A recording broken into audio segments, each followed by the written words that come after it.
time. So welcome to today's event, Data for Social Justice, the Impact of Data on Underserved Communities.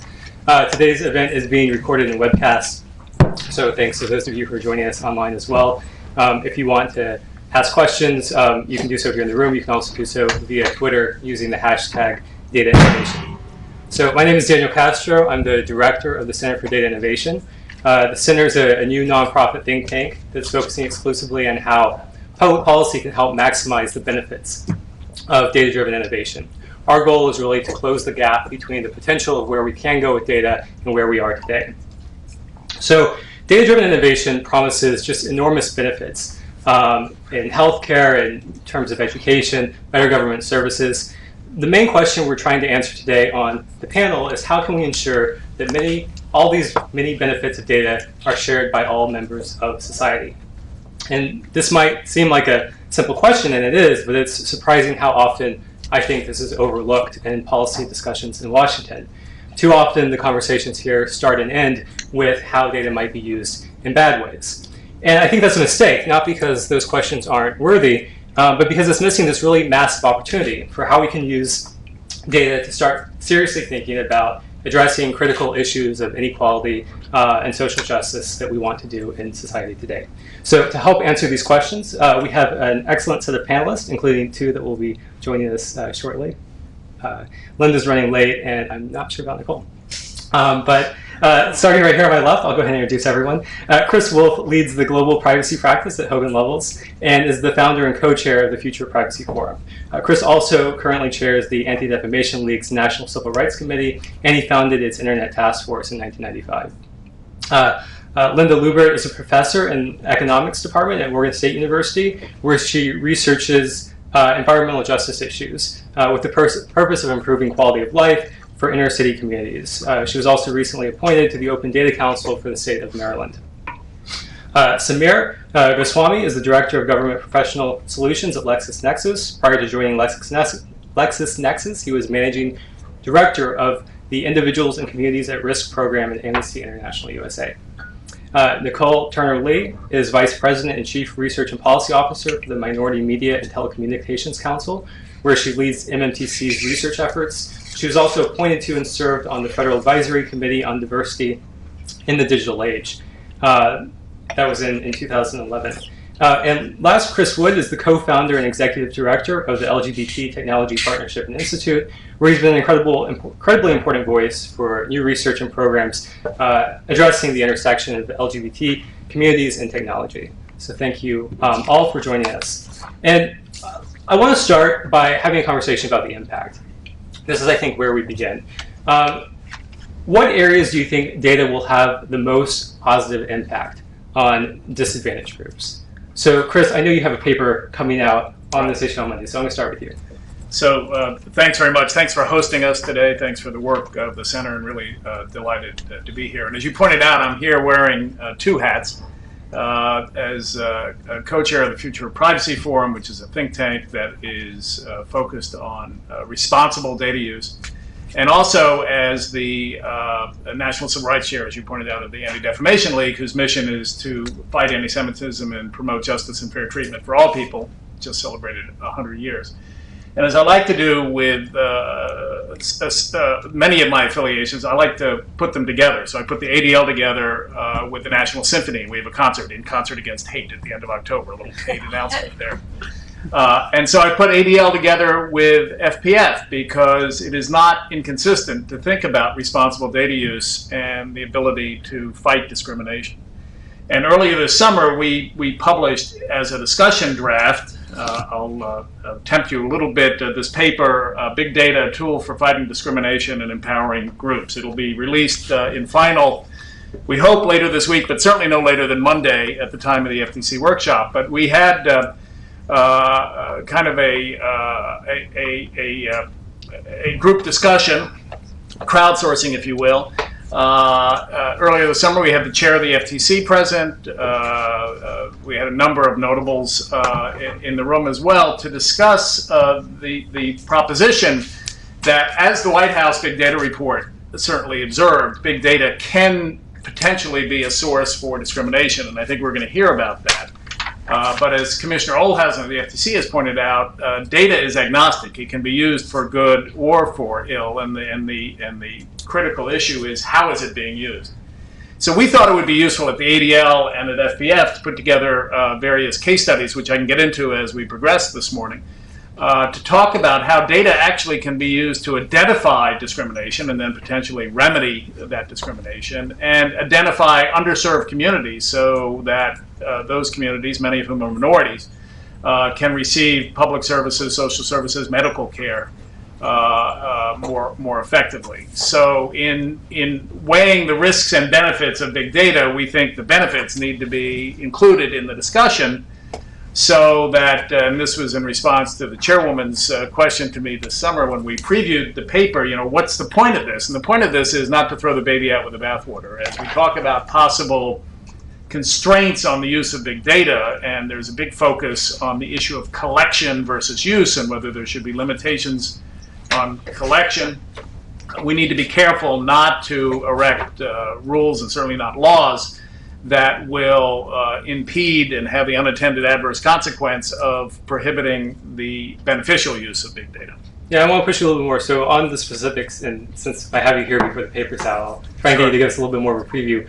What are some of the examples of where you think we're actually going to see positive impacts, or where you think there'll be the most impact? So let me give you a few summaries of how big data has been used beneficially. The Urban Institute has compiled public school data reported by the Department of Education to identify segregation in public schools between white and non-white students.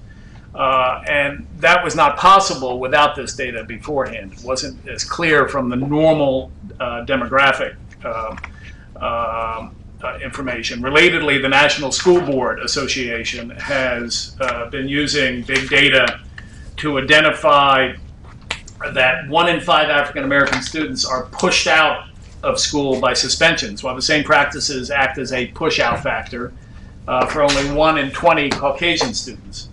I know Chris is going to talk about big data and the LGBT community, but in 2011, the Institute of Medicine at NIH reported that the LGBT individuals have unique health experiences and needs, but often clinicians and researchers and those providing treatment don't have a sense of what those needs are. And so thanks to an initiative launched by the state of New York, 8 distinct agencies are now collecting and sharing data about LGBT health experiences to create a comprehensive model and method for identifying those needs and obviously addressing those needs. Another example is from the private sector. A company called Intello is a digital recruiting platform that has developed an algorithm that allows users to search for qualified employees from among specific race and gender-based segments of the population. So for employers who have diversity programs, and most responsible employers do, they can use the Intello platform to diversify their workforce while at the same time hiring qualified and capable employees.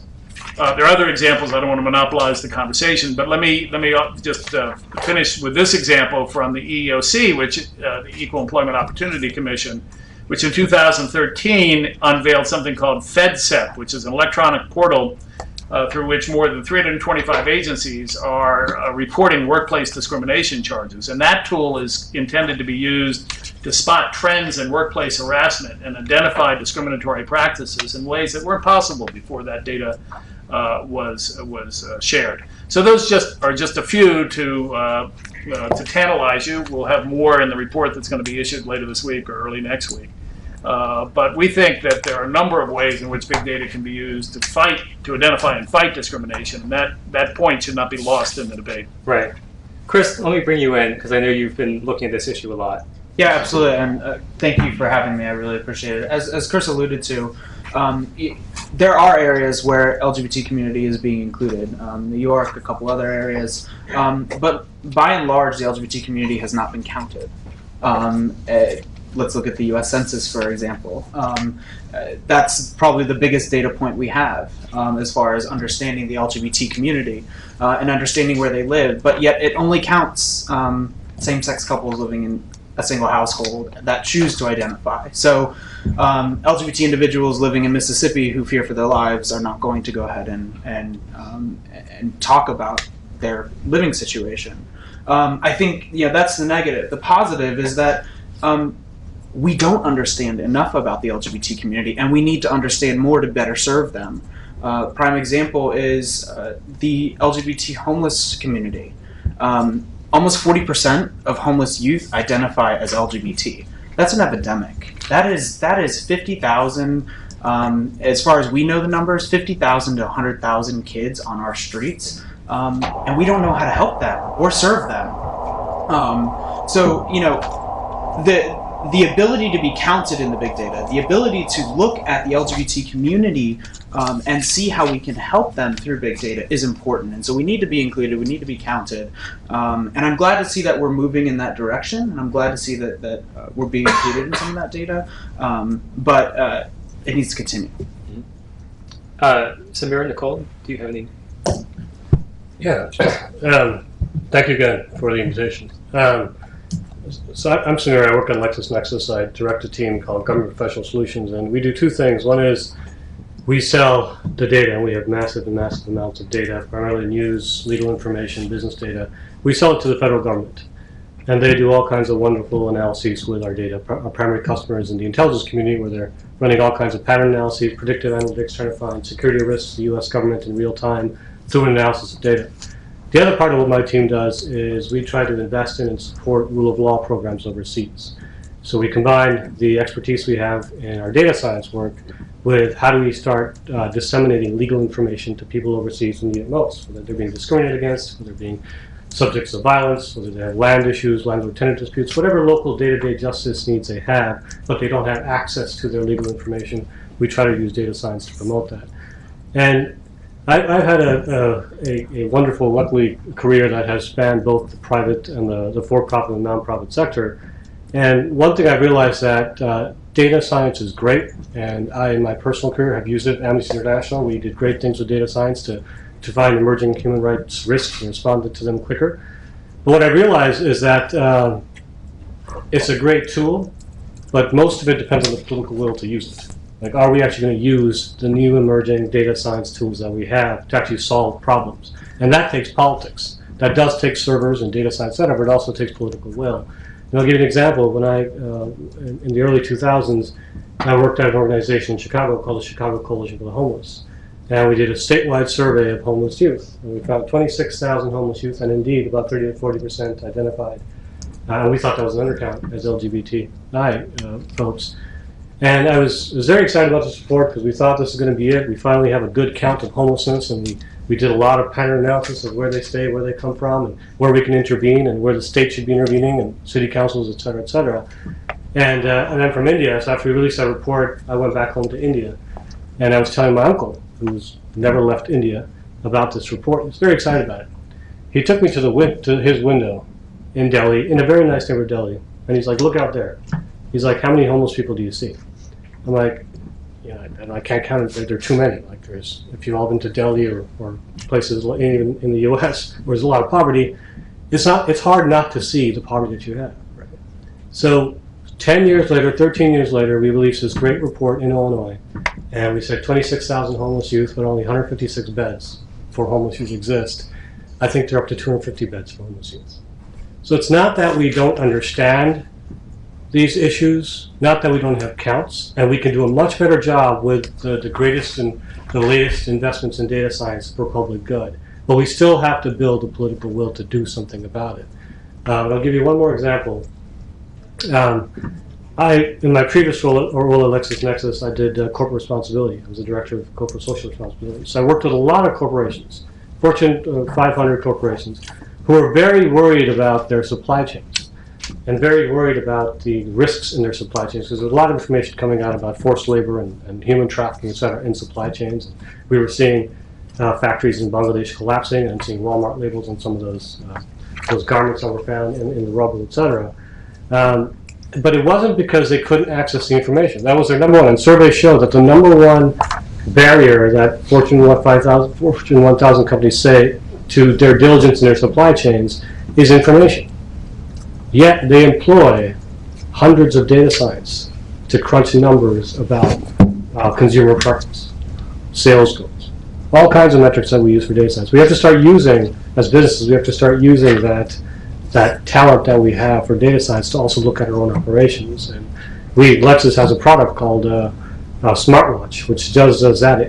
It compiles hundreds of thousands of sources of information to find risks in supply chains. And we're entering into some projects so we can start sourcing human rights information and start mapping that against supply chains. And then hopefully we'll at least provide an incentive to companies to start using the data science to clean up their own supply chains for the public good as well. Before we move on, can you talk a little bit about some of the work you did at Amnesty International as well? What were the projects that you saw Amnesty International using data for, and how do you think that will kind of continue? Yeah, I will. And I was in Amnesty for a very fun year, a little over a year. And I was at Lexus, I went to Amnesty, and I came back to Lexus for many reasons. But I'll say this one thing, that I got to Amnesty, and my role was the director of the Individuals and Communities at Risk program, which for the U.S. program monitors and acts upon all the human rights violations throughout the world that Amnesty International was tracking. So we would get an alert about a human rights crisis. Someone got their human rights denied in Guatemala, in Delhi, in Kuala Lumpur, etc. And those alerts would go through my program in the U.S. and we'd act upon them, disseminate them. When I got to my office, my first day, I looked outside my office and there were 6 filing cabinets, and I opened them up, and they were very neatly organized individual pieces of paper that had a record of each individual human rights violation we had been tracking since 1977. Beautifully organized. It had the name, it had a date, it had a context, it had a location, it had the type of violation. All beautifully organized since 1977. 30 plus years, a treasure trove of human rights information. And I asked my team, I'm like, hey, what are we doing with this? They're like, well, we're shipping it off to Colombia to be archived. And I'm like, you've got to be kidding me. This is like a treasure trove of human rights information. So we partnered with Purdue University, and we partnered with an organization called DataKind that takes data scientists who works in for-profit environments like Netflix and Reddit, etc., and they volunteered their time, and they sifted through our 30 years of human rights information, and they came up with some predictive models. So every time, and they tested them for accuracy, it was about 86% accuracy, that based on past patterns, they could predict what an emerging hotspot in the country is going to be that we have to focus on. And then we also partner with a few other folks to see, okay, how can we start collecting this information in a manner that it can be easily analyzed, et cetera, and brought into the existing corpus so we can do predictive, et cetera. So it was we realized that it was a very new field, that as a human rights organization, especially as a very prominent human rights organization, there were not many of us doing these types of things. So it was very interesting for me to bring my for-profit data science experience I learned at LexisNexis to Amnesty International, do a few good things, and then come back to Lexis. Nicole, so the question before us is, where do you think data will have the most important beneficial impact on traditionally disadvantaged groups? Yeah, and thank you for having me, and thank you to all the panelists up here. So my name is Nicole Turner-Lee, and I'm VP and Chief Research and Policy Officer for the Minority Media and Telecommunications Council. I also have a paper coming out soon on minorities and privacy, because they tend to be, I think it's actually interesting, Chris, listen to your work, because they tend to be marginalized, I think, in this debate when it comes to the impact of their data on civil rights, long-term and short-term outputs. But in answering your question, I actually want to preface any of my responses with something that says, when protected and aggregated, big data is good for X. And let me just share what I think the positive value of big data is, particularly for minority communities and more distressed communities. I mean, clearly there is a relationship between big data and efficiencies that would benefit minority communities in particular when you look at how big data is currently organized. So data science is used to help us understand energy efficiency, how we use our telecommunication services, etc. If data is used in a way that actually allows companies to innovate while allowing consumers the ability to have some control over how they participate in these ecosystems, I think that's definitely a plus when it's aggregated and protected and clearly purposed for those for that manner. I also think that big data serves a public benefit. I mean, we often talk about big data from the commercial side of it, right? When I get online and I do a certain search, that data is collected. And so the next time I get online, if I bought red shoes the last time, I'm going to get red shoes the next time, right? Ladies know what I'm talking about, right? When it comes to stuff like that. Well, that's the commercial side of it. But, let's say that I'm short on cash and I'm actually going and searching for pawnbrokers in my neighborhood.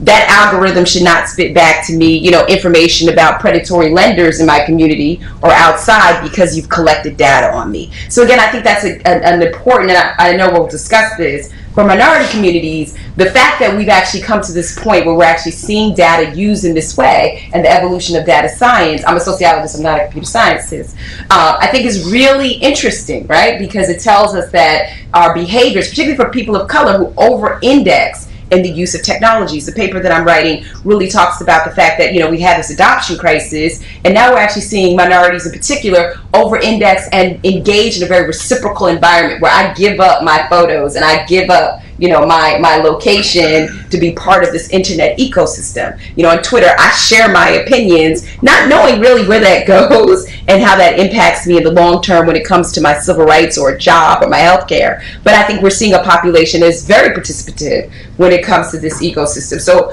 when we look at it for commercial purposes, that's one, but I think the value, while there's value in public benefit or individual good, minority communities, and I think you mentioned it, Chris, suffer from the highest rate of chronic disease and conditions. The ability to have wearable technologies that allows us to collect information on our on diabetes or heart disease could actually save lives. But again, when aggregated and protected, it actually makes sense. But when it's used to be predatory, then it's a flip of the coin in terms of what my conditions actually do to secure my health care, the types of premiums that I pay, or where I live, or Chris, what you were talking about in terms of jobs. The positive of being able to aggregate and build diverse workforces, but there's still the human interaction, right, of how you look at that digital dossier or the information or how data is used to actually influence hiring decision. And the last thing I'll just say on this in terms of the value of big data, because I'm a big fan of innovation. Big fan. For those of us that, MMTC is all about how do you look at this current ecosystem and make sure there's more participation by minority entrepreneurs and consumers. But at the same time, I think looking at that value and where people are counted and how they're counted and how their data is used is, something that we have to consider to balance the value conversation on, right? So how do you take, the ability of an amnesty program or other programs for public good and balance that out with, potential harms that could be done against consumers, which sort of diminish the value because even though it was good in the moment, it may have long-term impacts, that I may not even know are happening or have consequences that may impact me in the future. So I'll leave it at that because I've had like 5 conversations about big data in the last 2 weeks. I'm on fire today. I'll just be honest about that. But I think there's just something to be said about, being clear, and I go back and forth even with the regulatory framework, being clear that big data can be good, right? It can produce general good outputs and quality outputs for the communities in which we're trying to use technology to solve problems. But at the same time, we've got to look at how that value actually, is calculated in such a way to also be discriminatory. And I think you actually mentioned that. So I'll stop there. Yeah, and so I think what we want to do, I think the really important issue here is that, especially I think in this policy debate, a lot of people kind of look at the benefits and the risk, and they say, we need to make sure we don't have these risks because we want to get the benefits. But we also we can't make the assumption that the benefits will just happen, right? If we don't have really smart policy about actually getting those benefits, then we'll fix the risk, but we won't have any of the benefits. And that's I think the biggest risk with big data today is that we're not going to capture the benefits. So the question here, I think, is really how do we get these benefits? So I want to dig into 2 particular areas: healthcare and education. These are areas where I think we're most likely to see the most personal benefits, the most economic benefits, and this certainly has had. This is certainly areas where certain minority groups, certain disadvantaged groups are going to be impacted potentially the most from this. So a really interesting example out of Georgia, the Georgia State University has implemented an analytics program. They spent over $1 million a year on this, where they are trying to target the high rate of dropouts and failures that they had among first-year students. So they've done two things. One, they've put in place an analytics program so that they can identify at-risk students that are at risk of failing out throughout their entire first year. They've hired staff that can go and intervene with them and hopefully get them on track. And actually, they've done this for over a year, and they've increased their pass rate from it increased by 20%. They also implemented a learning analytics program. So one of the biggest challenges when you have a state university like this is that you have, of course, lots of different schools, lots of different levels coming in. A lot of people, weren't at the college map that they needed. So they implemented a personalized learning program, right? This allows people to learn at a very custom pace. It gives you lots of information about where students are succeeding, where they're not, where they need more help. You can have much more interventions. And again, together, all of this has not only helped increase the graduation or the enrollment rates, but it's kept students in place. So they're actually, it's a net positive revenue for the university because they have more students that are still around. And I think there's lots of other opportunities like this. So I want to turn this over to the panel. In healthcare and education, what do we need to have happen to get these benefits, or where are these benefits happening? And just, it's open. Okay, let me just start by saying that in the healthcare field, I think we've got a huge head start because HIPAA, which has been in place now for 16 years or so, has focused on the thing that Nicole talked about, which is de-identification and aggregation for research purposes. And the HIPAA de-identification model is one that frankly can be used in lots of other contexts and also provides guidance as well as comfort to those who think there is no such thing as de-identification. Daniel Barth Jones was here yesterday for the Privacy Law Salon, which I participated. He's one of the great HIPAA de-identification experts, and I think it frustrates him no end that there's such an attack on the concept of de-identification. The FTC takes the position that if you say you're going to de-identify and you don't re-identify and you take concrete steps to make sure that third parties with whom you're contracting to provide services or functions also agree not to de-identify, that's a standard that can be enforced. That's a traditional FTC representation standard under Section 5. And that's something that can be ported over from the health side of things. HIPAA has a much more granular, specific de-identification regime because health data is so sensitive. So that's one of the lessons from healthcare that I think we can take about big data. The other one is the use of IRBs that are in place at health institutions to make decisions about human research, about the use of data, and they make the ethical policy decisions on whether, even if the data is available, it's an appropriate use. I think we're going to see, Ryan Kalo at the University of Washington has suggested that we have IRBs perhaps at businesses for the use of sensitive data for big data analytics, so that even if it is de-identified and aggregated, is it the kind of thing we want to be using? And it's a really good idea. On the education side, I think we're at a tough spot. I think we're digging ourselves out of a hole a little bit, and it's a confluence of factors that have brought us here. You have a segment that is really opposed to Common Core, and they're using big data as their method of attacking Common Core. That big data is empowering Common Core in their view, and therefore we're against big data.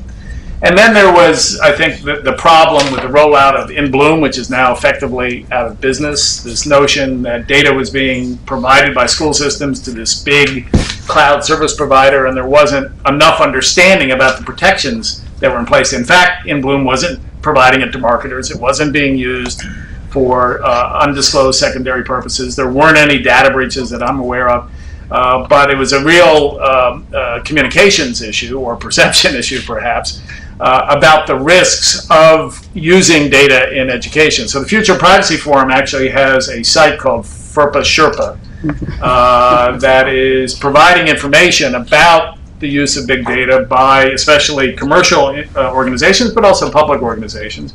And clearly there have to be restrictions on the secondary uses, for example, for marketing. You don't want data collected about your kid that then is going to be used to market to them because it's believed that they're lagging or have learning disabilities of some sort. So clearly there's vigilance that's needed in the privacy community and among these companies, and the purpose of the FPF Privacy Project in Education is to make sure that the community, the education community, understands their responsibility. But as you pointed out, it has enormous potential for good. But there's an area where vigilance and scrutiny is necessary. Kathleen Stiles, the Chief Privacy Officer of the Department of Education, was at the Privacy Law Salon yesterday. She's pretty understaffed there at the Department of Education. There needs to be more policy work at the federal government level, I think, to address these issues. But this is an area especially where we don't want to throw the baby out with the bathwater, and because of perceptions of risk, we stop using big data for education. Samir, I mean, you brought up this point very specifically, that you have to have the political will. How do we get the political will in some of those areas where we see this, backlash against, technology that's just being used to help students? I mean, another example, Dallas Independent School District, like most school districts, they had just very poor, even just operational data about what was going on in their school. They brought in a new superintendent, they started collecting data. They realized that they were spending more money collecting payments for breakfast and lunch than it would cost just to give it away for free. So they said, well, this is just ridiculous. So they give now free lunch, free breakfast to any student that wants it in the school. Just collecting data solves problems when you can, you just collected it and basically analyze it. But there's still such a pushback against it. How do we get over that political element? I think there are two conversations. One is how we do that in the U.S. and how we do that overseas with U.S.-sponsored programs. Some of my thoughts on the U.S. I was a lobbyist for a while, and any information we could get to show cost effectiveness, to show efficiency, to show a real face on a problem helped. And this is one of those things that helps us understand the situation better. I know I was reading in the paper a couple days ago where Medicaid did analysis in 2012 using big data analytics on where they were spending their reimbursements. And it turns out there was one doctor in Florida that was getting 1% of all Medicaid reimbursements, which is to the tune of millions and millions of dollars for one procedure. So one procedure. And there was a second who was to the tune of 0.8% of all Medicaid reimbursements was in New Jersey. That really helped them identify fraud in the system and then divert some of those resources to other good causes to expand Medicare, et cetera, et cetera. So there are many, many good examples of where data science has been used to increase efficiencies. I think the charge for all of us who are advocating for these types of things, or advocating for education reform and healthcare reform, et cetera, it's not just about increasing efficiencies, which we can do through data science and understanding the problem better, but is that translating into how we now have the political will to actually solve the problem? And I was speaking at an event up in New York about a month ago on data science and ethics, and most of us had more questions and answers about this, but really it was, can we point to examples where all of a sudden we have this new tool called data science and a whole bunch of data scientists? Can we actually say that we have solved the problem because of it? I think we're on the path to that. I think we're on the path to understanding things better, but has it translated into political will at the Washington Capitol to do so? And I think that's a question that's up in the air still. Secondly, I think that we enjoy a lot of, some would say a lot of protections in terms of how our data can be used, and it's an ongoing debate because we're realizing that technology is way far ahead of our legal and policy framework to address it. But we still have HIPAA, we still have other things that protect some of our privacy, and we have some recourse if that privacy is violated. At least we have a public dialogue with our congressional representatives about it. That's not often the case overseas. There are lots of U.S.-funded healthcare projects overseas and education projects overseas where informed consent of the participants is muddled. We don't often get that informed consent. And we struggled at Amnesty International when we were trying to create more efficiencies in our data collection process of human rights violations. It was a very different conversation when I said, hey, do you consent for me to send out this alert on your behalf about your human rights violation to a global network of 50,000 people? They're like, yes, if that helps right away, if they can put pressure on my government to release me, then that's fantastic. But what if I said, actually, our system has gotten a lot better, and now your alert is going to go out to 1.5 million people, and it's going to stay out there on the internet. It's going to stay out there in all of our systems. So 5 years later down the line, when you were helped because of Amnesty International being, there was a hue and cry and there was press about it, but now you're working in that government and you're still at risk, and the government does a search on you and they realize, oh, according to Amnesty, 5 years ago you were protesting against the government. Those are types of things, informed consent, that we haven't quite grappled with yet, overseas at least, and in part here locally as well. Yeah, I was going to say, I think that's a really interesting conversation actually about that, because your digital dossier certainly stays with you, and that's another thing that's on the flip side of big data. But I want to stay on the positive side of big data. I think your question was looking at health and education, where are there positive benefits? I think overall, we have seen positive benefits when it comes to healthcare and when it comes to education. I'll start with healthcare. I'm seeing more examples of companies that are giving their employees wearable technologies like Fitbits and incentivizing them to actually participate in these programs. And the benefit, and for those of you now, how health insurance is sort of weighted among your employees, what we're seeing with regards to those cases is lower premiums, right? Not only healthier people because they're actually doing more during the course of the workday and being able to monitor that progress, but the savings is passed down to the corporation and to the employees that work there, which I think has a tremendous benefit in terms of efficiency and in terms of solving a problem of healthiness, right, of your employees, and creating economics that people can participate in your healthcare program because the premium's low. So I think overall, looking at those types of examples are really interesting to me. Particularly in the Internet of Things, where there will be more participation by people in these type of shared collaborative environments where you're giving your data for the purpose of getting something out of it. The challenge, though, on the healthcare side, again, for minorities, is, the challenge that we have, and particularly at MMTC and the work with other scholars I see, and UL is here as well, is we still have this adoption digital divide crisis, and we still have this digital literacy crisis. So when it comes to issues like healthcare, the extent to which, again, people know how their contribution of their information is actually healthy, it's healthy, you being used in a healthy manner to solve problems, to help address chronic disease, I think it's still muddled, right? Because historically, and for those of you, I'm a sociologist, so I'll put it out there, the Tuskegee experiment left a big mark on people of color when it came to the way that we actually contributed our information and the experimentation on medical procedures. So I think in the African American community, we're a little bit, shy of wanting to contribute our data so much to healthcare, though the expenditures in the healthcare system that are attributed to lifestyle disease and chronic disease is very high. So there is this balance that if you had a healthy ecosystem where minorities that are particularly vulnerable to those kinds of diseases contributed, you would actually see an impact in the efficiency of healthcare data. But again, it's that fear and the policy will to actually push that out there while at the same time preserving, protecting people. On the education side, I also find it to be interesting. We've seen examples where standardized APIs protect student information when it comes to student privacy. The biggest concern I think we understand with the minority community when it comes to big data is the ability to use big data to not streamline or to isolate students, because if you're collecting information on I have a 12-year-old, every time I get back some test score program, one of those test score portfolios, I just automatically cringe. Like, he's already been compared to other students. I've got to figure out if it's the same school, the same demography, etc. And I think, there is the benefit of big data in the educational environment to come up with more personalized learning systems, adaptive learning tools, parents to be much more engaged. We saw a lot of examples of that. I was in Chicago for a long time too, and University of Chicago, I think, was one of the first universities to look at how data can be used in terms of teachers putting together curricula and learning methodologies, etc.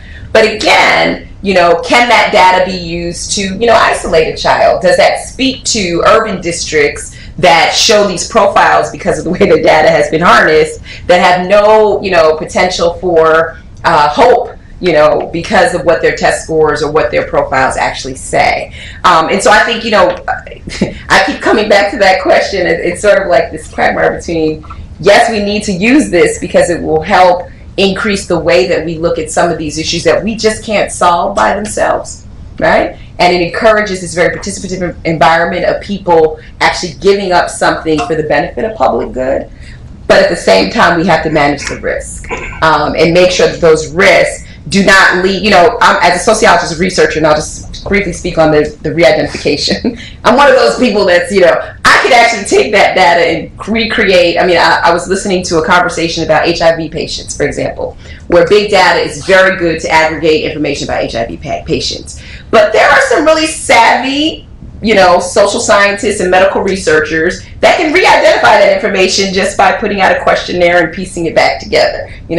Taking that sample size and just figuring out, was this community the right community? Was this census tract the one that, and just, I think I like what you said, Chris, about HIPAA being a framework for how we look at that. But I think we still have other actors in there that know how to actually take that information and re-identify it. So just on that point, briefly, obviously re-identification has to be considered in context. Right. If the five of us are holding a data set, I think we can trust each other that we're not going to re-identify it. If it's out on the internet, that's a very different issue. Exactly. And I think that's where that level of control, and I think the same thing applies to healthcare and education, right? Who has that data set? If my data is going to a third-party broker or to somebody who wants to kind of pierce it and separate out the variables to find out who is actually being spoken about here, I think that's where it becomes more concerning, right? And we have to, I think all of us are saying the same thing. We have to balance this thing of innovation and where there will be improved efficiencies with, harms and discrimination. I think the question here right now, though, is do we let those risks and concerns hold us back or not? Because, I mean, there's a risk that, chemistry professors around the country will make bombs. We still have chemistry class, right? So, do we save lives with big data? Do we help students learn? Right. How do we do this now, or do we say we need to wait 10 years, regardless of the cost? I mean, these are real serious costs. And I don't think we wait. So I have a confession to make. I've worked on both sides of this. This time I'm working on the research and policy side, but I used to be the marketer. I used to work for Discovery Communications. I used to work for a gay newspaper, and the information I would use as a marketer was to get people to buy things and participate in things, and I would skew the data in that way. Now on the other side, I'm sitting here going, wait a second, we don't have enough data about the LGBT community. We need more data. But, again, it's how it's being used. And so to Samir and Nicole's point, it really goes back to what is the industry standard? Are we setting standards for how data is anonymized, how data is used? And again, going back to can you be re-identified? And that's a huge concern for us. I've had conversations with FTC commissioners about that, around healthcare and the transgender community. Can you identify somebody that's going through a transition? And if a healthcare company can identify somebody going through a transition, guess whose healthcare rate is going to go up? That's a big problem. I want to touch on a couple other things really quickly here. Big data is also very crucial to our success. So that was a negative view, but I, like you, try to take the positive road. And there's a lot of positive that can come out of it. I think it's just defining how we do it. So let me start around schools. I have another confession to make. Hey, you're telling me. It's all recorded. I'm an entrepreneur. I'm a professor of entrepreneurship out in West Virginia. I teach entrepreneur on a weekly basis, and you mentioned dropout rates. And this is taught at a community college, and one of the highest dropout rates is a community college, or they just stop going, or the famous one I love to see is they come in, they sit there for 2 weeks, they collect their check, and then they go home, and they never show up to class again. So they have a bunch of money to spend because they take out. If we can go ahead and figure out what's going on through big data in these communities that are all over the country, we can improve our education system. We can find out why they're dropping out. What are some of the socioeconomic issues that are going on? Why does one county have a success rate higher than another county? Big data has the power to change our education, and especially in rural America, and especially when we're talking community colleges. Not everybody goes to a 4-year institution, and some people start in a 2-year institution and then move to a 4-year institution. But getting from that point to going to a 4-year institution in a community that's already struggling, if you're trying to put a roof over your head, you're trying to feed your family, you've got 4 kids, whatever the situation is. We've got to figure out how to solve that, and big data has the power to do that, as long as it's done responsibly and anonymously. I will say, on the education piece, LGBT Tech most recently put out a paper called Connect for Life, and it's a research program and it's a program itself. Connect for Life, we are developing a program where we will actually put cell phones in the hands of LGBT youth, homeless youth who may identify as LGBT. Why is that important? Because those kids having access to cell phones is important. Now, why do I bring that up? It's because on the flip side, that is a community we know so little about, and trying to get them to a place that we can actually find that information out or get them to take a survey or whatever is nearly impossible. They're trying to survive. Typically, some of them are 16 and on the street. Typically, on drugs and trying to survive essentially.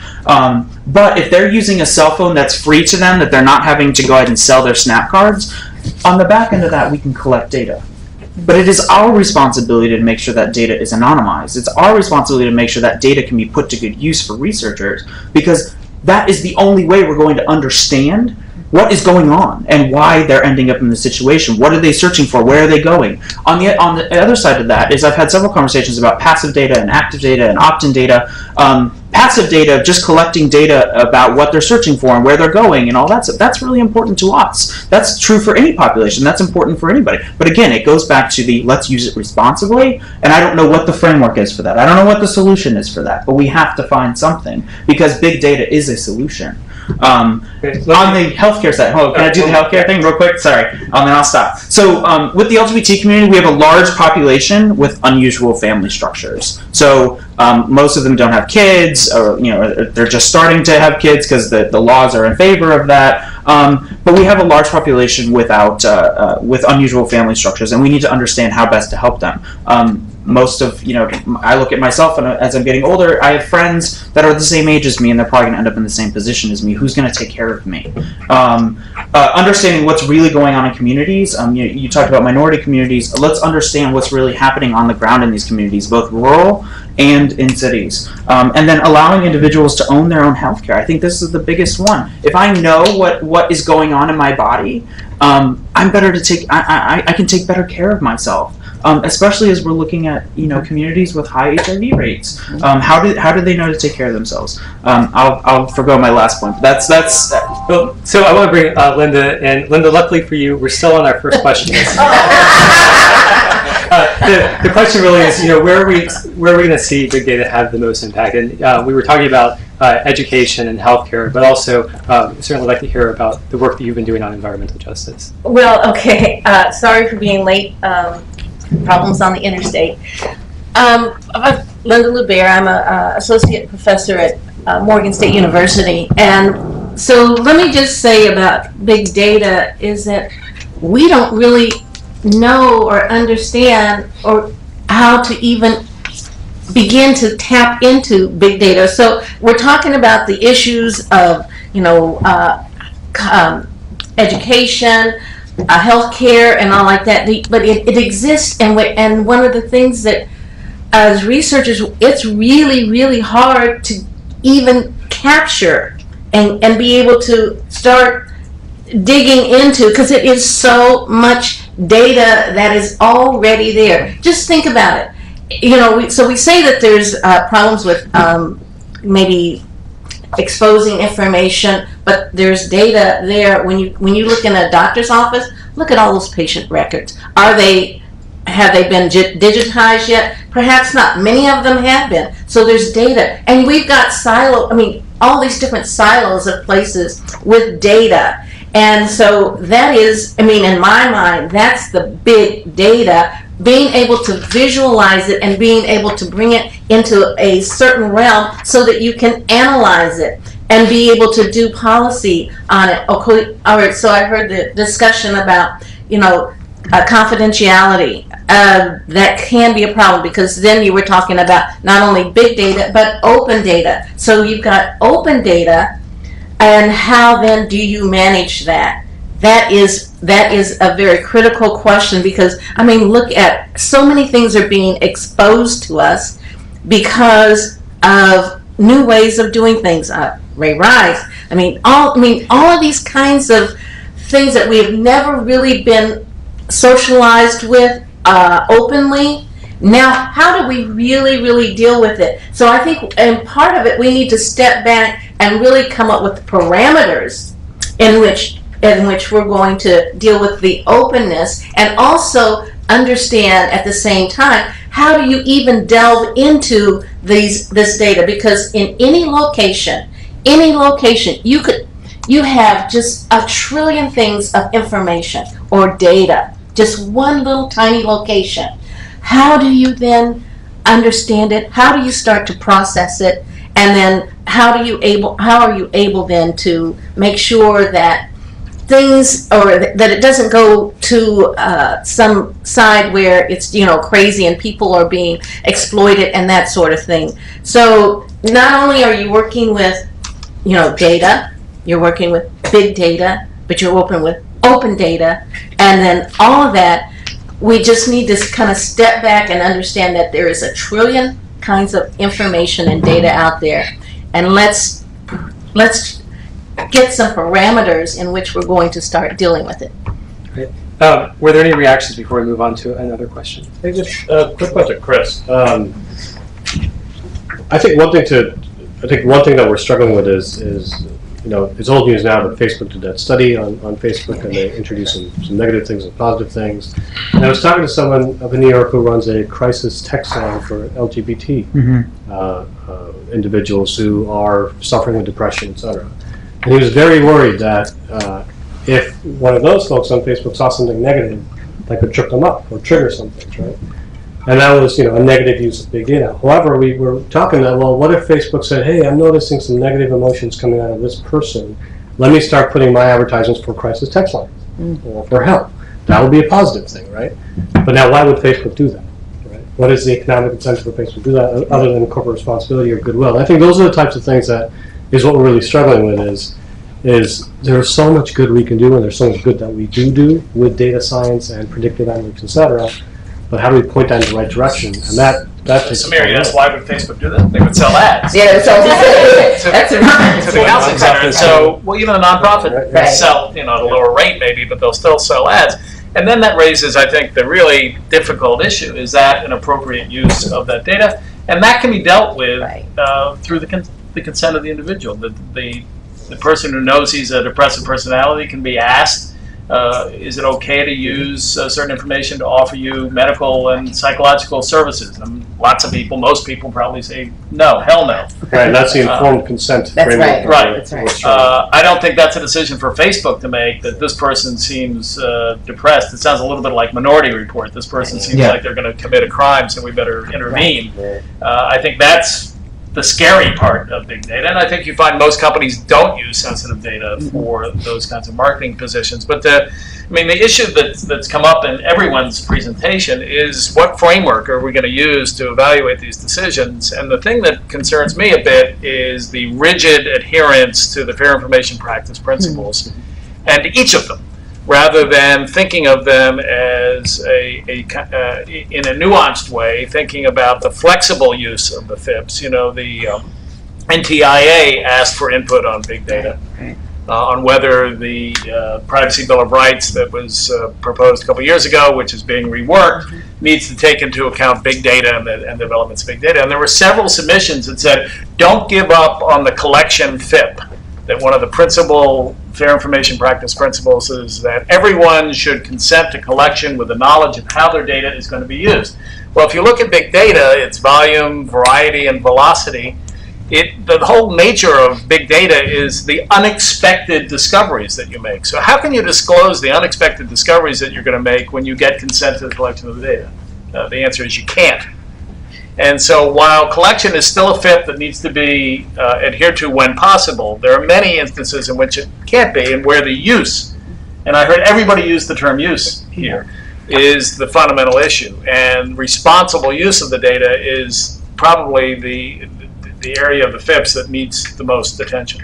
I want to push on because we have a lot of issues to get to. One of the so I hope everyone got, there's a paper in the back that we just released this morning called "The Rise of Data Poverty in America," and it really gets to this issue of collection, which comes before the use. Right? We've talked a lot about. Linda talked about there being so much information, and I think sometimes that disguises the fact that there are areas where there aren't information, right? And so, data has been called, the new oil. And in this paper, we say, maybe it's the new oxygen, right? It's something it's critical to survival. It's critical for individuals and communities to thrive. And we even make the comparison to food deserts, and we say, maybe there will be areas of the country where there are data deserts, where there is a lack of access to high-quality data that can be used for all these beneficial purposes. And that, this data poverty, this difference between a data poor community and a data rich community, where we might have not just a digital divide, but a data divide, that can fundamentally affect how we make progress on some of these issues. Where it won't be a question of, are we advertising in bad ways or not? It's, do we even have the data to do education? Do we have the data to do healthcare? And so I think, this gets to what Chris was talking about with the FIPS. How do we get policymakers to understand that data collection needs to be on an equal basis? I mean, Apple launched the Apple Watch yesterday, right? I mean, this is really interesting data that's going to be collected, probably for high-income people. This data might be very beneficial to a lot of people. How do we make sure the Internet of Things is something that everyone participates in? Open question.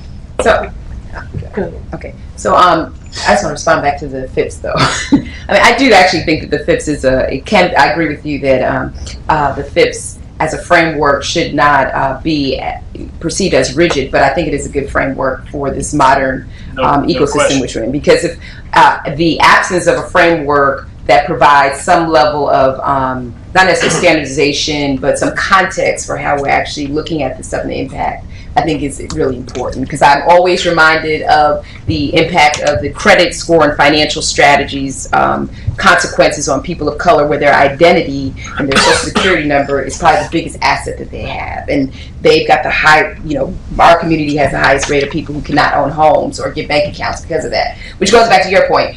So this Apple announcement, I'm encouraged by this Apple announcement in terms of the mobile banking.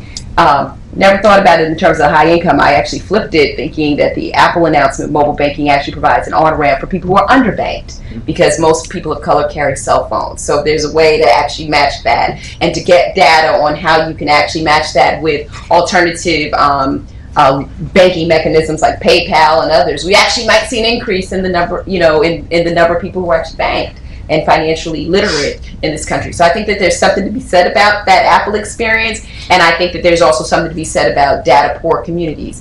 What I think is interesting goes back to Linda's point too. I am interested in reading the paper, because I think you're right. We've gone through an access divide, we've gone through a content divide, and now we're at a data divide.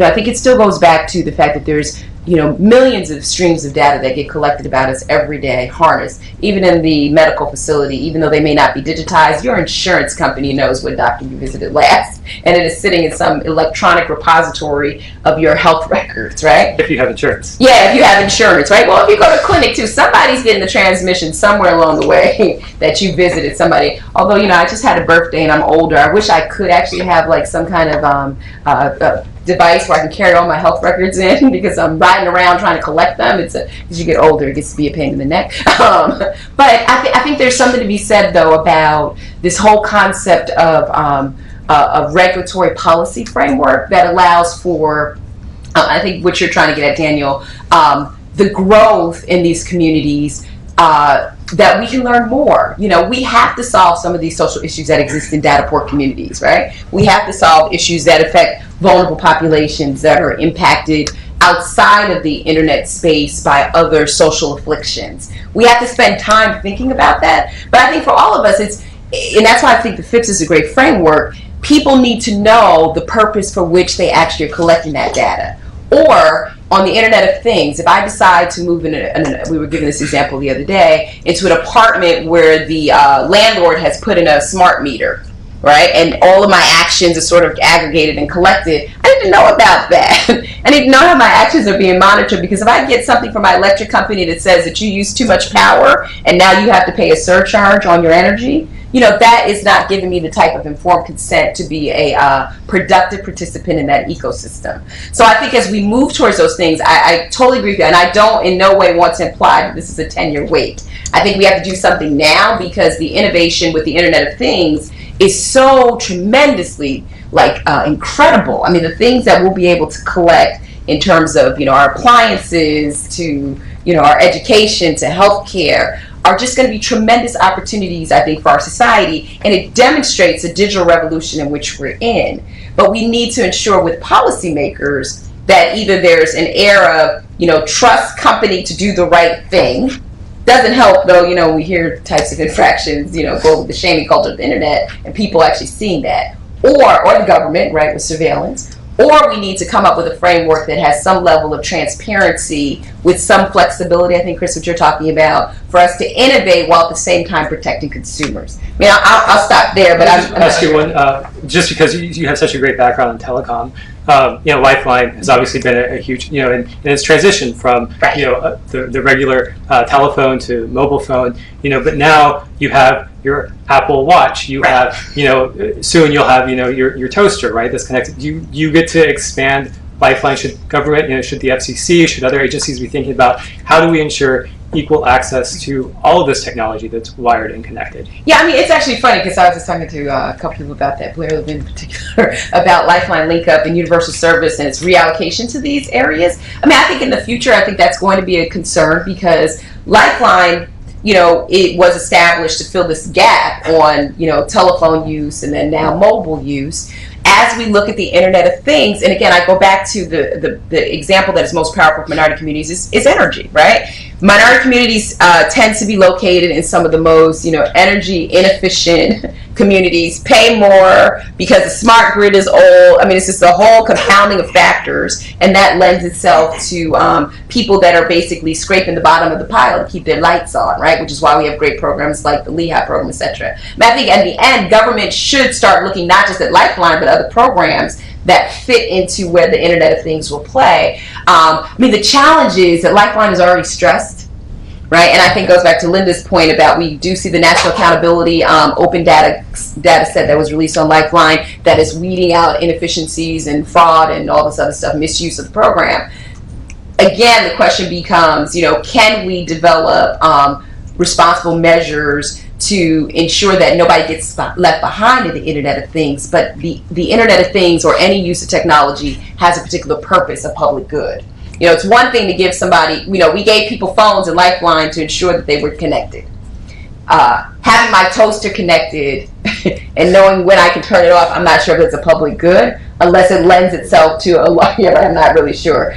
These other benefits, in terms of my bill or, the stress on my smart grid in my community. So I think it's a fine line. And for those people that we partner with who are protecting Lifeline right now, I'm not sure if it's a conversation that we want to throw more apples in the cart in terms of stressing that program. Let me open it up to the rest of the panel too. Let's get two more responses, and we want to go to some But I think just very quickly, like Lifeline, for example, it's from our perspective, it's a broken system, and it's not really fulfilling the need. I'll say it. I mean, yeah, no, I agree, but we're trying to keep it. But I agree that it's crucial. I think I'll just say this, that across the government, from the FCC to the FTC, keep trying to slap these regulations already in place on our innovation and our systems of today, and I don't think that's always the best solution. I think sometimes it is worth taking a clear, solid look at how do we restructure this so it does, to Chris's point, work with that expanding and contracting environment, the environment that's continuously changing day to day. And our telecom system is another really good example. I'm not opening that can of worms here, but I think it's important that we take a look at, are we making the best decision with the policies that we're trying to ram down everyone's throat? Or is it worth spending the time to come up with something that actually makes sense and actually is going to work and is going to work with this environment for the long haul? Yeah, can I say something? I'm sorry, go ahead. My thing always goes back to, do we know how to deal and do we know how to analyze what we already have? Do we know the potential? Do we know the depth of it? I'm saying, okay, if indeed there are communities that aren't, maybe know how to deal with a lot of data, and that's true. You look at, let's go with University of Maryland hospital versus smaller hospitals in Baltimore. We'll go to Baltimore. That's where I'm from, and they know how to deal with the data that they're getting there. Another small hospital has no idea, and they're sitting on data. So there's some, I mean, there's all this aspect of data that you're talking about, but there's this other aspect of data. Well, you've got it. How do you use it? And what framework do you use to use it? That becomes another aspect when we're talking about this data that I think we need to put our minds around. So it's not just that maybe some people can do this and that, or with when you talk about population, but the data's there. How is it brought up? How can we start answering questions that we need to answer for our communities? Yeah. And who takes responsibility for that? That becomes enough. Samir? I think, not to beat this point really down, and I do want to start by saying, I feel like I'm a naysayer today, but I actually am 1,000% behind the power of big data to do a lot of social good and a lot of commercial good too. But I think that it's fun to have these conversations here in the U.S. and in some Western European governments primarily, where you can actually have a conversation of the use of data, the collection of data, what the privacy protections are. And because we, generally speaking, not always, but generally speaking, have a more say in our governance, right? And we have lots of tools we can use to communicate with our government, lots of tools to sample the data and to get information on what our rights are, et cetera. And that's not always the case overseas, where these are very, very important questions as we're investing heavily in rule of law programs and public aid programs and foreign assistance programs that are collecting massive amounts of data about people in underdeveloped countries that don't have the same privacy protections we do.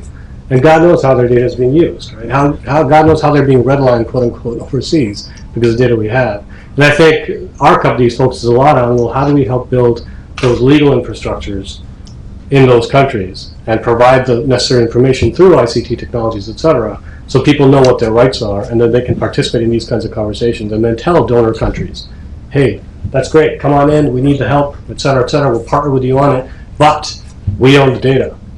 And we have to have final say on how that data is being used to even help us. Anything you're analyzing about our situation has to come from us, et cetera. And I think that's also where the next frontier of the data science conversation is, not just our internal U.S. policy of data collection through various means, but also overseas, because we are spending billions and collecting lots and lots of data that's very sensitive, that we consider very sensitive here, but not necessarily over there. I want to go to some audience questions real quick and then come back.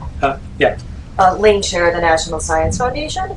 As we're talking about building policies and kind of, how do these things get used responsibly? Chris, you mentioned that, data is agnostic. It can be used for good or for ill, as it will. But how do we get our policymakers to be informed consumers of information? If the data can be skewed either way, how can we get our policymakers and other key decision makers to the point where they can look at, a survey, some graphs, some information, and be able to parse out, is this a fairly objective viewpoint, or, as many things are, is there another bias or perspective coming into it, and how do you kind of correct for that to be able to go forward and make, the kind of the best decisions possible? Who would like to respond? Well, I was going to say, we're actually already seeing some of that. I would say, the FTC has been, I can speak from the FTC's point in terms of the case of urban scramblers, for example, where there was negative impact. They were basically doing segmentation of minority marketplaces and doing predatory advertising. And, the FTC picked up on that infraction and stopped. And it was another case where predictive analytics, where the FTC came in on a case with Target where there was an assumption that a young girl was pregnant and then her dad found. I think we're seeing it on a case-by-case basis, which I think goes back to, Dale, your point in terms of, what is the framework and how much do we develop a regulatory environment or policy environment that manages for the hypothetical what-ifs that could have some impact on stagnating the type of innovation and the robustness of the data that we have to fill in those gaps. I think policymakers, the White House just put out, about 3 years ago, we had a conversation about consumer privacy. Nobody talked about racial discrimination and discriminatory practices. That White House report that they put out from OSTP talking about big data and the potential impact on civil rights is tremendous in progress. Because we've never heard people talk about that. Because right now we really don't have a lot of cases that say because I was on Facebook and my dossier was checked, I didn't get a job. Those are more longitudinal studies that I think at this point we're still trying to figure out if we're going to see the impact of data in the long run have those impacts.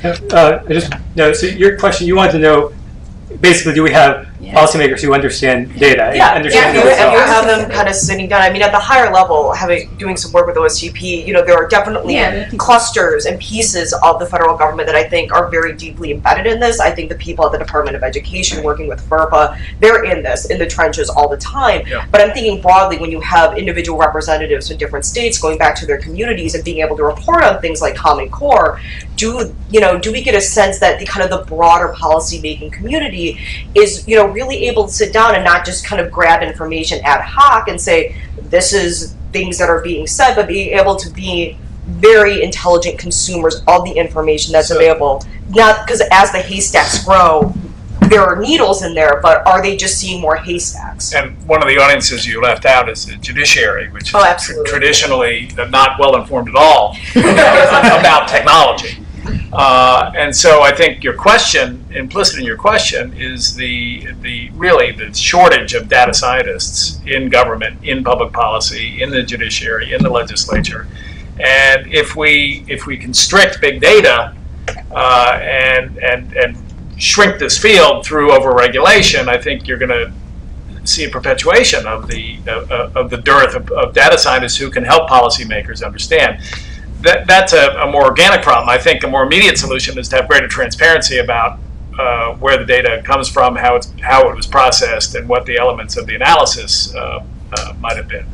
And that just requires policymakers to demand more of the people presenting them with the data. But they need to know the questions to ask to begin with.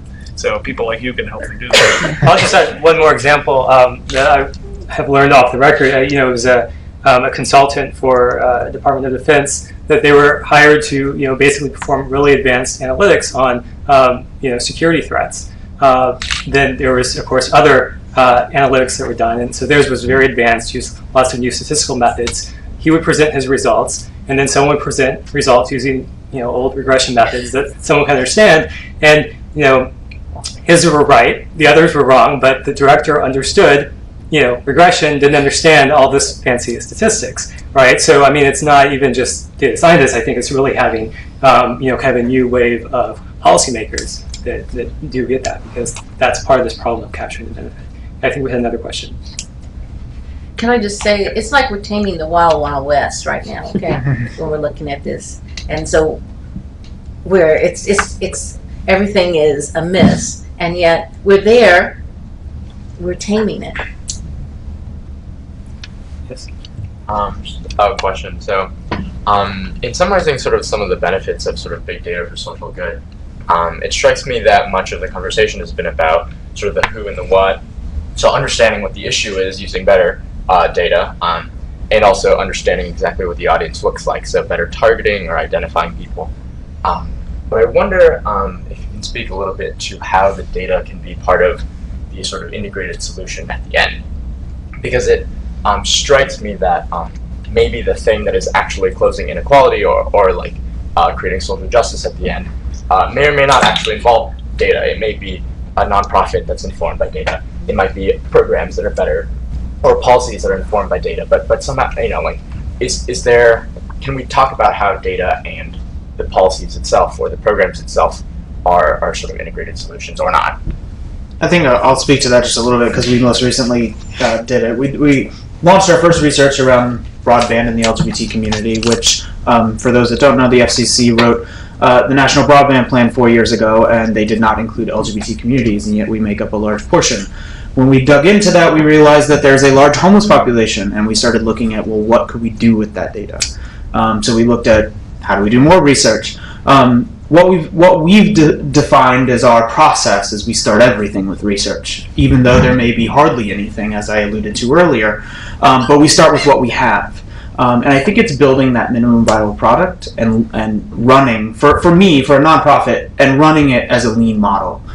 So building that product, putting it out into the field with the possibility and the ability to collect data, and then take it back, review it. Are we doing and accomplishing the goal we set out to accomplish? Are we actually, for the cell phone program I mentioned earlier, it may not be a cell phone that really makes a difference. And so we've got to be able to pivot on that and put it back out in the field and analyze it. I think that's where data can drive results. And I think it's a crucial and important part in today's day and age to make programs successful. In the past, we've done a lot of, and I've seen a lot of this within the LGBT community, but I've seen it elsewhere, in that individuals or nonprofits, or they come up with a solution. They run into one problem, they come up with a solution, they build this huge program, they spend 18 months doing it, 2 years doing it, and it doesn't solve the problem. And which is why, you know, I think the solution to what you're asking is using data to build minimum viable products or minimum viable programs or minimum viable additional research. Look at it, evaluate it, and turn it over within a short amount of time, a fraction of what we have spent in the past. So I think big data can actually fuel a virtuous circle, if you will. In employment discrimination, for example, it can identify disparate impact on minorities. And then I mentioned one of the commercial services that is using big data to identify minorities who then can be hired. And then you can apply big data again to see whether or not that's had an impact on the minority community and whether the disparate impact has been alleviated. And that cycle or circle will continue. Mm-hmm. I'll just add, a classic example, racism that we always see is, minorities, people that dress a certain way, not being able to get a taxi cab, right? You don't have that same problem on the Uber. I mean, there's a feedback loop. The driver rates the passenger rates the driver. There might be some biases in there, but not to the same degree, right? You're rated basically well if you tip well. But you have a credit card, though. And you have a credit card. Or now online payment. And actually, the tip is standard. So the tip is standard. So I'm not quite sure what the base is. I think there's an area where we could use a little more transparency. I want to know what my rating is. I've sometimes asked for an Uber. It used to be public, and it looks like there are lots of cars in the neighborhood, and it takes a long time for somebody to pick up my previous driver. So it may be because I've complained about previous drivers, Could be. and I'm really careful about not complaining if they pick me up at home. Right? Why did you rate me? Can I say You and I have the same problem, Chris. I wanted to say something on that. I think your question and your comment is very profound because it means that big data by itself is not going to solve problems by itself, right? And so you've got to find a way to take that data and to make it into something that I think goes back to what Samir's been sort of putting out there. What's the public good output, right? Big data should start the conversation and give us enough evidence around the conversation. But at the end of the day, and this is for those of you that are researchers, you actually get to extrapolate the end goal and the output. And so you have to figure out with that data, how do you develop a collaborative shared system that helps us, again, going back to the major thing I think of this whole conversation, how to use data to solve problems. How can data be so exciting and experimental and aspirational that we can actually look forward and see that it can help us solve these very issues that we've not been able to solve. Nonprofits have been collecting data for a long time. I don't know if anybody's ever worked for a city agency. You've had to do reports forever. That data is just generally for metrics. It was one very linear.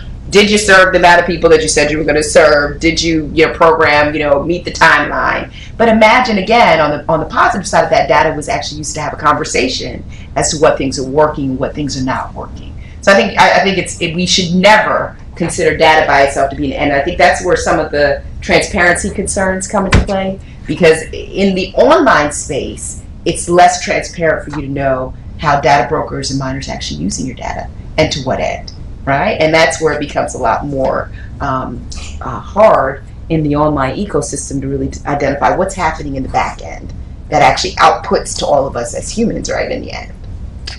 Yep, and then we'll go. Hi, Joseph Bramson with the Corporation for National Community Service, and I do some work with the Social Innovation Fund. And so, Chris, you brought up an interesting point about nonprofits taking on MVPs, so minimal viable products, using the data that's out there to test something, produce the data, analyze it, and then pivot as you need. And so one question that we grapple with a lot is, whose role is it in the policy realm, in that ecosystem, to do that kind of testing of small things, and then whose role is it to take the data from those small things, the things that work, and scale it up? And so what we approach it with is that it's on nonprofits, it's on foundations, it's on the private sector to do the small innovation and testing, and then government to efficiently use taxpayer dollars. How do you see that kind of relationship? And you left out a critical element, government getting out of the way and not making it difficult for nonprofits and small businesses to do the to the innovation. I mean, one of the comments was made earlier today about not, and I probably made it as well, we don't want overregulation, we don't want new knee-jerk regulation. But we still need regulation. There still need to be cops on the beat. And the FTC plays that role admirably. And the FTC Section 5 jurisdiction is well suited to a lot of the issues that we've been talking about. And we know there have been enforcement actions in the area of Internet of Things and big data. What might happen, though, from this analysis, from this huge new focus on big data, from the White House report, from the FTC workshop, and from the studies that are going on, maybe even the baseline legislation that's being proposed, is that there could be a roadblock, or at least a speed bump put in the way, which would be, in my view, really too bad. I think the beauty is these days, because there seems to be this community of data scientists that work together across borders all the time. And there's lots of innovations that they're learning in their for-profit environments or in their non-profit environments and becoming entrepreneurs to solve social problems, small scale, big scale. And that's the kind of stuff that we need to stay out of the way of.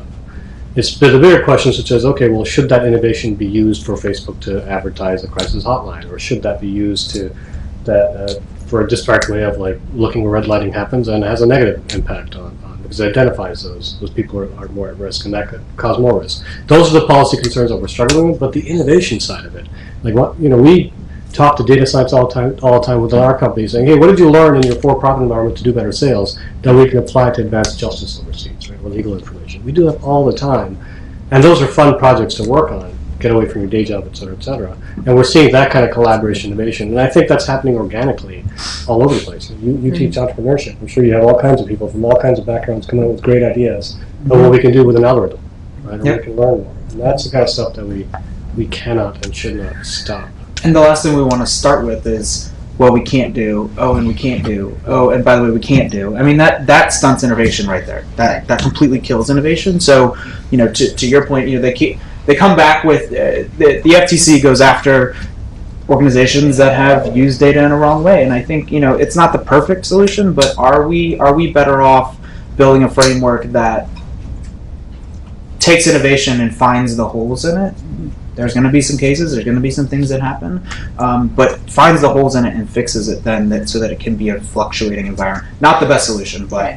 Let's do final question and then we'll do final. We need to hire data scientists. So I think it's a really common refrain in the across many of the panelists has been sort of about how big data can improve service delivery and can improve policies. And I think there's another element that I'd love to hear a little about, and that's how is it that that underserved communities themselves can use big data to make better informed decisions, such as make informed school choice versus school choice by picking on a list, or to make or to decide what things within their own communities are most important to advocate for. And I'm really interested if any of you have seen any success stories around people within underserved communities being empowered with large granular data sets. That's always a problem because how do they go about understanding to pull it together? How in many of the communities, yet at the same time, I say that so there's this kind of not knowing how to use it. Someone coming in and understanding that this community could have some help. Let's show them, and there have been some successes in that aspect of some, just someone with many who have no idea how, to go about bringing in and using data that's available already to them. Someone coming in and showing them, and then people then at that point are able to see some successes and make changes and make decisions that empower their lives. I've seen that when they built in Southwest, here again, Baltimore, in a Southwest, neighborhoods that are the poor, we're looking at poverty at, really high levels of poverty, and yet someone or one agency coming in and doing that. And so if we see that starting to be multiple times happening, maybe throughout it, but you have to have someone to understand how to bring it together, to visualize it, to know what kinds of things you want to I was going to make a similar point. It's doubtful that the individual will be able to do it, but there will be groups and publications and organizations that will. And a perfect example, I think, are school rankings. You know, people have been relying on U.S. News and World Report for traditional rankings, and the schools fight like crazy to get their rankings raised. Well, now there are all these new analyses looking at things that might be relevant, like jobs 5 years after graduation, income after graduation. Other kinds of social research, not just the kind of survey-based rankings.